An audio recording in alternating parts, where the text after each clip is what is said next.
আসসালামু আলাইকুম। সবার কি অবস্থা? সবাই কেমন আছেন?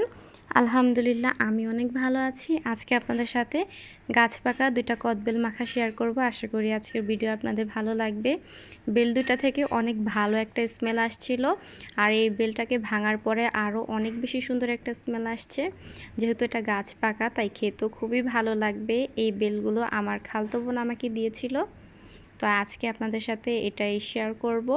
যদিও অনেকগুলো বেল দিয়েছিল, ওগুলো রাতে খেয়ে ফেলেছি। আর এই ২ টা নিয়েছি দুপুরে মাখানোর জন্য। ওগুলা বেশি পেকে গিয়েছে তাই রাতে খেয়ে ফেলতে হয়েছে। গাছ পাকা কদবেল কিন্তু দেখতে এরকমই হয়। অনেকে আবার মনে করতে পারেন যে বেলটা পচে গিয়েছে। না, এটা হচ্ছে গাছ পাকা বেল, এমনই থাকে দেখতে আর এবং খেতেও খুব ভালো লাগে।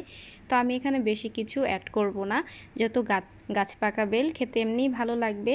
তাই এখানে শুধু চিনি, ধনিয়া পাতা আর অল্প পরিমাণে কাঁচামরিচ ব্যবহার করেছি। এখন বেল দুটাকে ভালো করে হাত দিয়ে মিহি করে নেব এবং সব কিছুর সাথে ভালো করে মাখিয়ে নেব। গাছ পাকা কদবেল আমার কাছে এভাবে খেতেই ভালো লাগে। আপনাদের কাছে কিভাবে খেতে ভালো লাগে আপনারা চাইলে শেয়ার করতে পারেন। আর আজকের ভিডিওটা আপনাদের কেমন লেগেছে অবশ্যই কমেন্ট করে জানাতে পারেন। ভিডিওটা এডিট করার সময় আমার আবারও খেতে অনেক বেশি ইচ্ছে করছিল। দেখেন কত বেশি সুস্বাদু দেখতে লাগছে। তো আজকের জন্য এই পর্যন্ত, টাটা।